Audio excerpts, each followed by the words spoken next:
नमस्कार दोस्तों, आज हम बेसिकली दो पॉइंट्स पर बातें करेंगे। एक तो यह है, जब हम पेपल से पैसे का लेन देन करते हैं हमारे पास मैसेज आ जाता है कि your money has been transferred, but वो मनी ना ही तो हमारे पेपल अकाउंट में आता है और ना ही वो हमारे बैंक अकाउंट में आता है। पेपल में भी हमारा मनी जीरो शो करता है और बैंक अकाउंट में भी वो मनी नहीं पहुंचता। एक तो हमारा ये पॉइंट है, और दूसरा पॉइंट है कि पेपल पर जब हम ट्रांजैक्शन करते हैं उस ट्रांजैक्शन की मिनिमम वैल्यू क्या होती है और मैक्सिमम कितना हम अमाउंट ट्रांसफ़र कर सकते हैं। बेसिकली हम लिमिट की बात कर रहे हैं कि कितने पैसे कम से कम हम लेन देन कर सकते हैं और अधिक से अधिक हम कितने पैसों का लेन देन कर सकते हैं। हम आज इन दो बातों पर हम बात करेंगे। तो चलिए हमारे पहले पॉइंट पर आते हैं कि पेपल पर हमें मैसेज शो हो जाता है कि your money has been transferred, but वो हमारे अकाउंट में शो नहीं होता, वो हमारे पेपल पे अकाउंट में भी शो नहीं होता। पेपल पर भी जीरो शो हो जाता है और अकाउंट में भी नहीं पहुंचता। फ्रेंड्स, मैं आपको बता दूं, यह एक नॉर्मल चीज़ है, आपको घबराने की ज़रूरत बिल्कुल भी नहीं है। मैं आपको सरल भाषा में समझा देता हूँ। सबसे पहले आप अपने पेपल में लॉगिन करिए, उसके बाद आप समरी में जाएंगे। समरी में जाकर रिसेंट एक्टिविटी में जाएंगे। रिसेंट एक्टिविटी में जाकर आपको दिख जाएगा कि रिसेंटली आपने कौन सी ट्रांजैक्शन करी है। आप उस ट्रांजैक्शन पर क्लिक करेंगे तो आपको सीधा सीधा ऐसे ग्रीन एक लाइन दिखाई देगी। उसके पहले स्टेप में आपको दिखाई देगा your transfer is on the वे।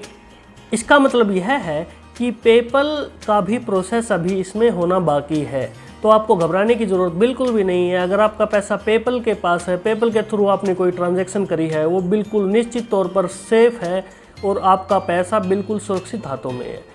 कुछ टाइम लग सकता है, हो सकता है इसमें 1 दिन लग जाए, 2 दिन लग जाए या 1 वीक तक लग सकता है, पर आपका पैसा आपके अकाउंट में ज़रूर से ज़रूर आएगा, तो आपको घबराने की ज़रूरत नहीं है।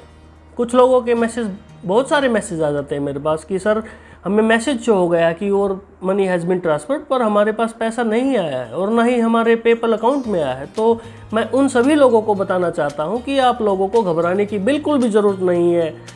आपका पैसा आपके अकाउंट में सुरक्षित आप तक पहुंच जाएगा। थोड़ा सा बस धैर्य रखने की ज़रूरत है। और हाँ फ्रेंड्स, एक बात और मैं आपको बता दूँ, आपका मनी पेपल होल्ड कर सकता है।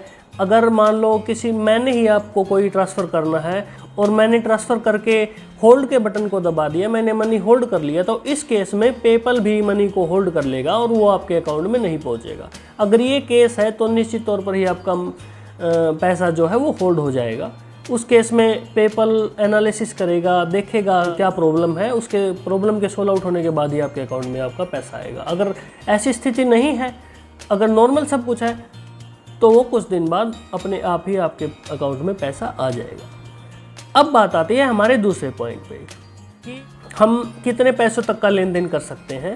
एक्चुअल में पेपल पर पैसों की पेमेंट की लिमिट क्या होती है, तो मैं अभी आपको बता दूं कि हम सबसे पहले मिनिमम अगर लिमिट की बात करें तो पेपल पर हम $1 भी कर सकते हैं ट्रांसफ़र, $1 का भी लेन देन कर सकते हैं।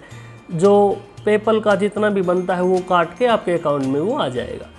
तो मिनिमम मुझे नहीं लगता कि कोई ऐसी कोई मिनिमम रिक्वायरमेंट है। आप $1 से लेकर कितने भी अमाउंट तक आप अपनी ट्रांजैक्शन को कर सकते हैं।